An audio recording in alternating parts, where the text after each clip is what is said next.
Hey guys, welcome to the Command Lounge. We're less than a week away from the Oath of the Gatewatch pre-release, and I know a lot of you guys are excited. I am, because a lot of people that are avid, they always go to the pre-releases. We wait 3 months for this, so it's about time. We wait a long time to play in these pre-releases, but yeah. And if you guys don't usually go, if you've never gone to the pre-release, honestly, you should just go. Like, it's a great experience. You go out there, you meet new people, play face to face. Like if you're used to playing on MTGO, it's great. It's convenient playing on MTGO, but it's not compared. You can't compare it to playing face to face. Talking to people, trading with people. I know you can trade on MTGO, but just conversating with people more and everything. It's nice to just get out there and actually play with people. And usually a lot of you guys, if you guys haven't been in a pre-release, you guys don't usually go to like a local game store, and they're just amazing places to go if you got free time. I love going to my local game store every chance I get. But yeah, now that I said that, going into Oath of the Gatewatch pre-release, excited. The setup for this sealed event, you're gonna be getting 4 packs of Oath of the Gatewatch and 2 packs of Battle for Zendikar. And the weird thing is, I love all the cards in this new set. Like, it seems like there's a lot of value in it. It seems like you're gonna have a lot of fun limited play with it, and drafting's gonna be a ball. You love getting that other side of the blocks draft, so then it all comes together and you can start drafting crazy decks. So it seems good, but it's weird though, because it seems like, in a sealed standpoint of looking at it, it almost feels like you wanted these cards in the last set in battle, and you wanted battle cards in this set, because it feels like the synergies that you have with certain archetypes in this block, it seems like the bomby synergies are more heavily relied on Battle for Zendikar cards, and we only get 2 packs of that. So I feel like you're still gonna build really good synergies, like with allies and other stuff like Lifelink and Eldrazi Ramp and stuff. You're still gonna be able to do that, but I feel like this sealed event is going to be, you're going to be really looking into just getting value cards, just cards that pack a lot of value for its cost. I feel like that's going to be the biggest thing. And then yes, you're going to be looking for good synergies to make the deck go, because the last set, it heavily relied on synergy in draft and in sealed, and this one, I feel like it's a little more of just hoping to get those good value cards, and then being like, do we have a good synergy going? So that's what I think of that. Even though now we have new synergies, we have the new mechanic support, which is basically whatever the number support is, you put that many 1/1 counters on up to each amount of creatures. Like, you can't stack it all on one creature.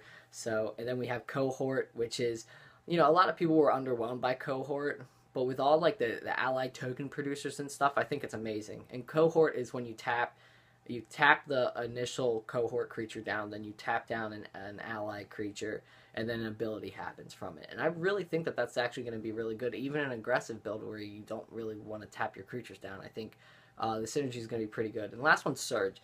And really, Surge, late game, it'll be a thing, but I feel like it's more just two-headed giant to get the most value out of Surge cards. I'm really not worried about seeing too many Surge cards in the set, unless they're really, really bomby or something like that, or they're very flexible and stuff like that. I'm fine with using it early or late. So yeah, that's what I think about that. Now we're gonna go into the archetypes. These are the archetypes that I kind of see that you can build from this sealed setup of 4 Oaths and 2 Battle for Zendikars. And the first one is Boros Allies. It's really going to be like cohorting support and hopefully rallying. If you can get some of those bomby rally cards, you're set, because there's a lot of token producing allies in this set, and there's a couple in Battle for Zendikar, so you're really going to hope for that in your Battle for Zendikar. So it's basically like a synergistic aggro deck. So next we've got Gruul Ramp / Ramp Landfall, which is going to be more of like a mid-rangey build, but it's going to be fun. It's my favorite color combination. I hope to play it, but I'm fine with playing anything right now. It all seems fun.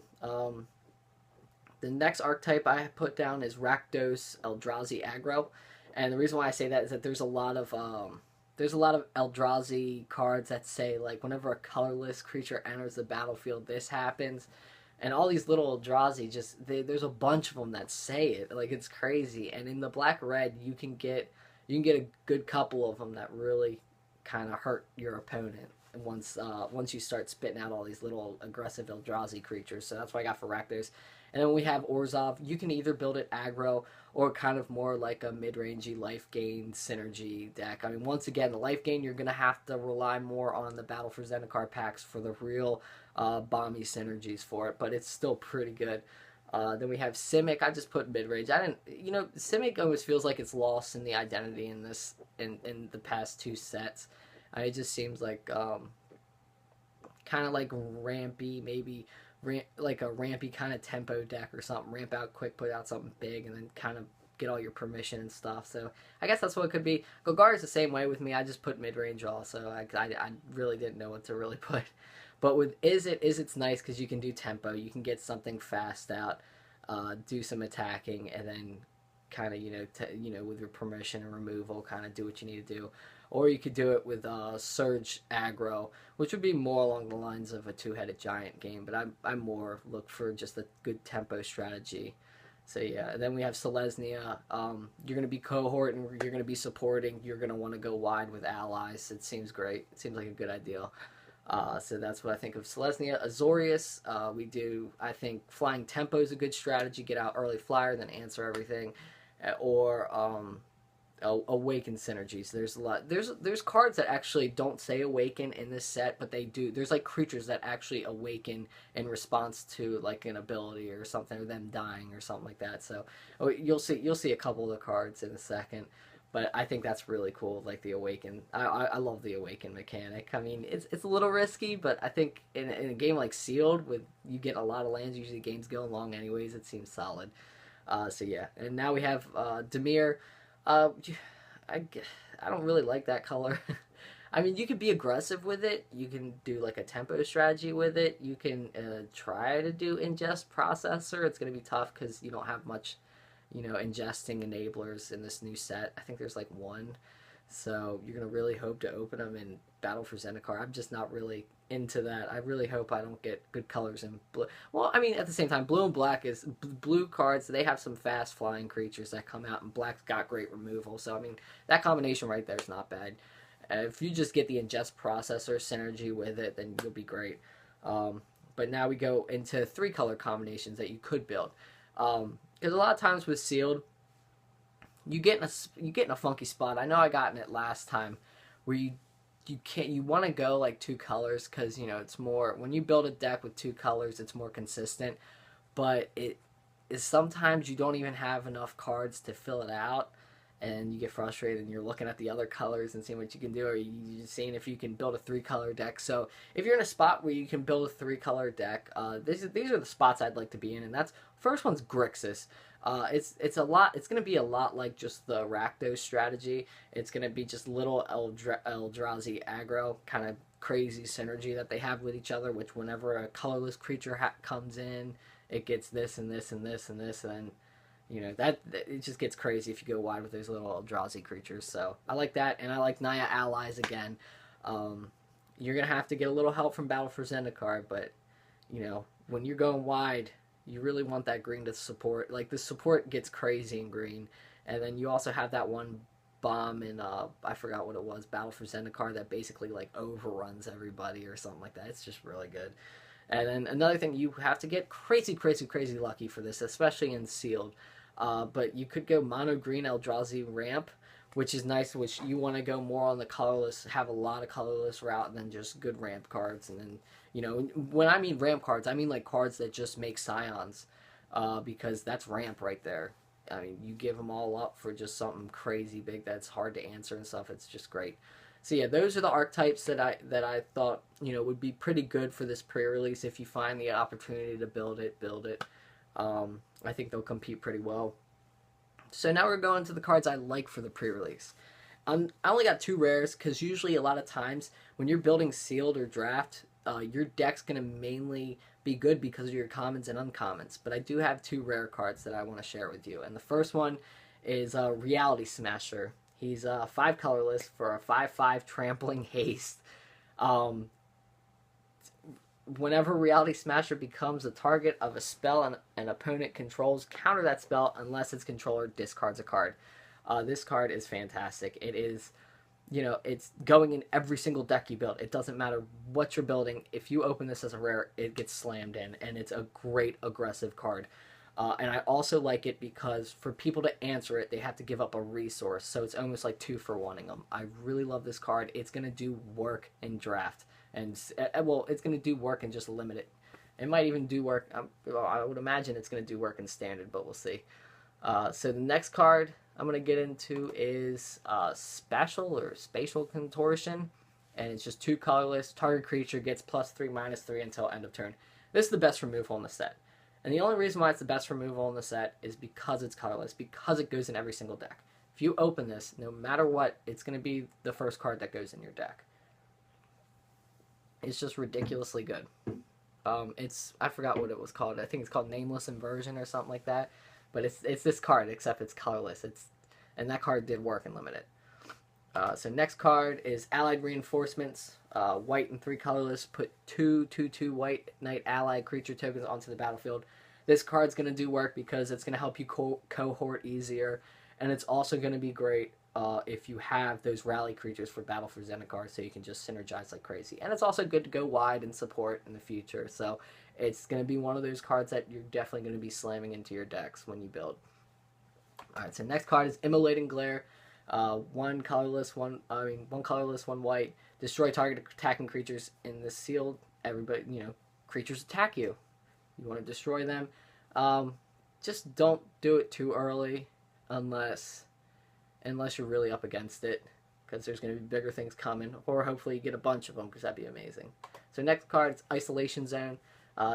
2 white and 2 colorless. When Isolation Zone enters the battlefield, exile target creature enchantment an opponent controls until Isolation Zone leaves the battlefield. It's not a Oblivion Ring.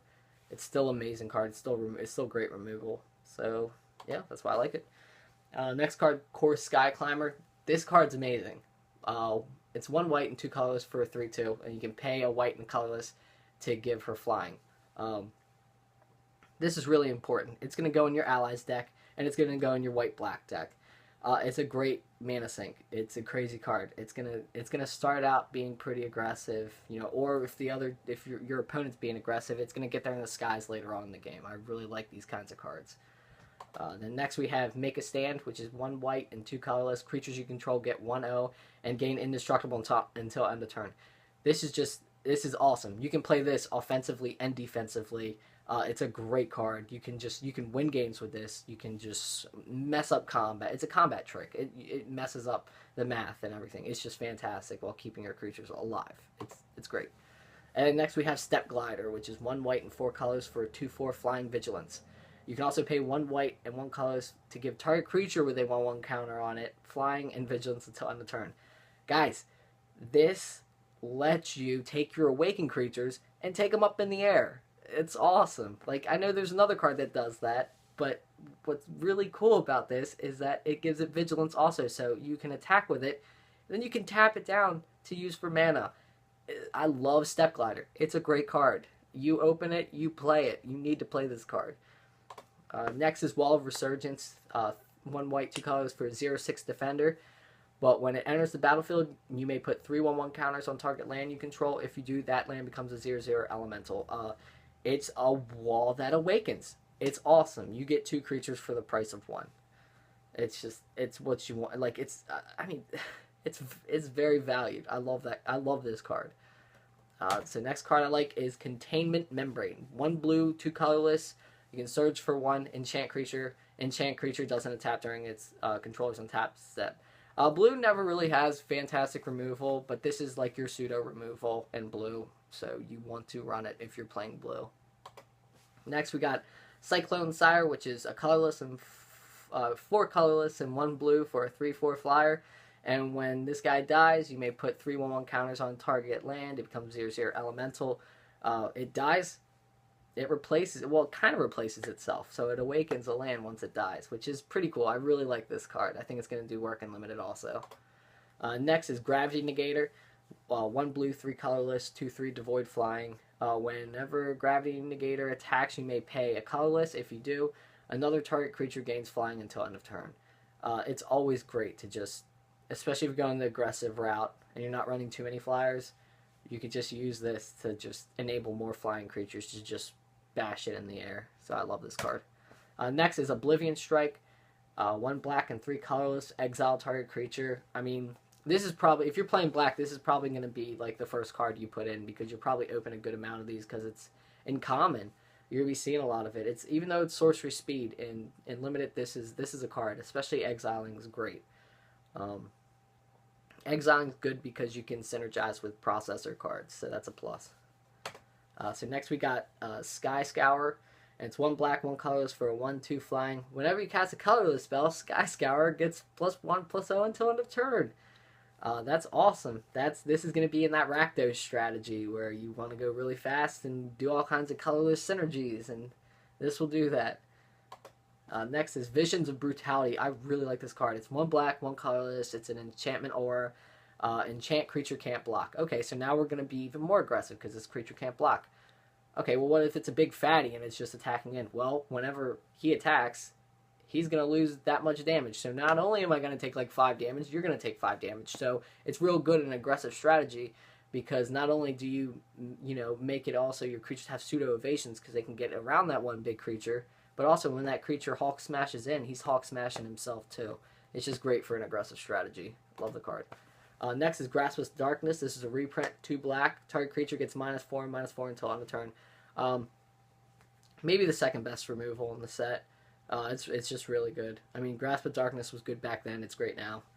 I'm actually surprised. I didn't think I'd see this card for a long time for some reason. I just feel like for 2 mana, I know it's black.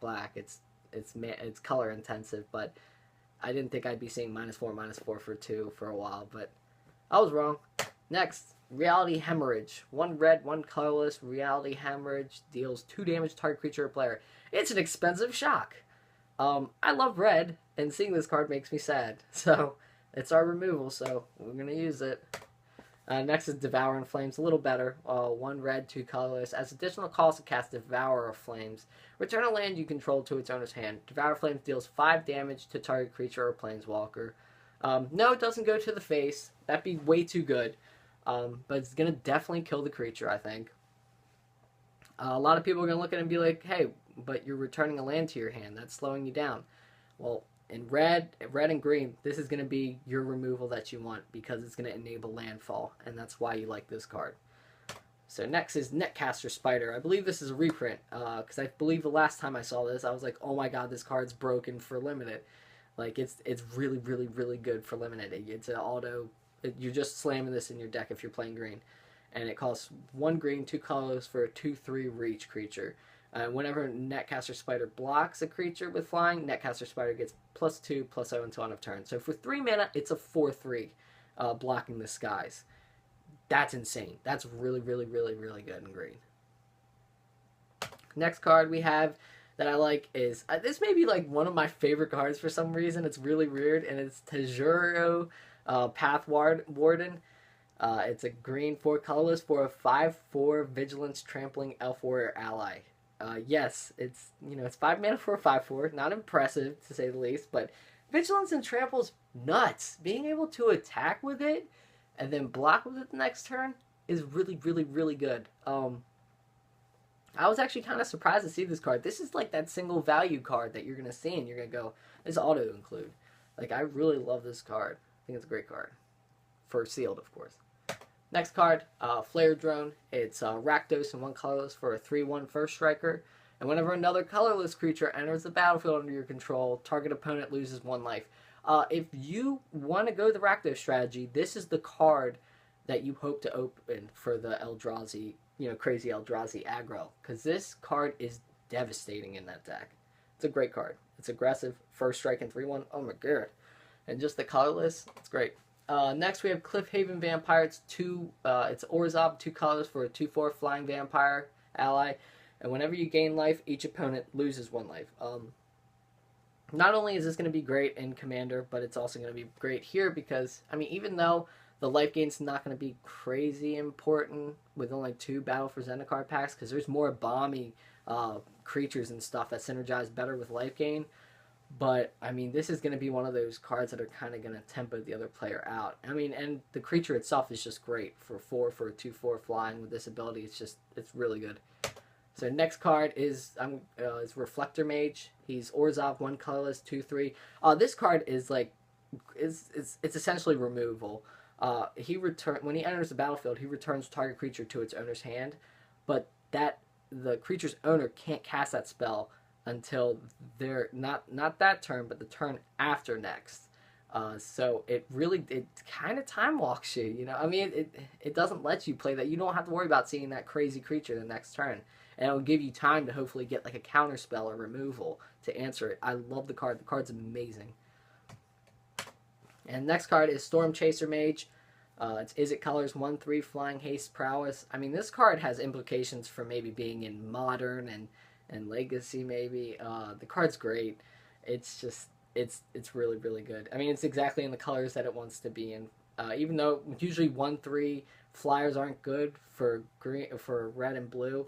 I mean, for only 2 mana, this is really good just because of prowess. It's insane, and it's hasty, which is nuts. So yeah, love that card. And last one is the last rare, and that's Captain's Claws.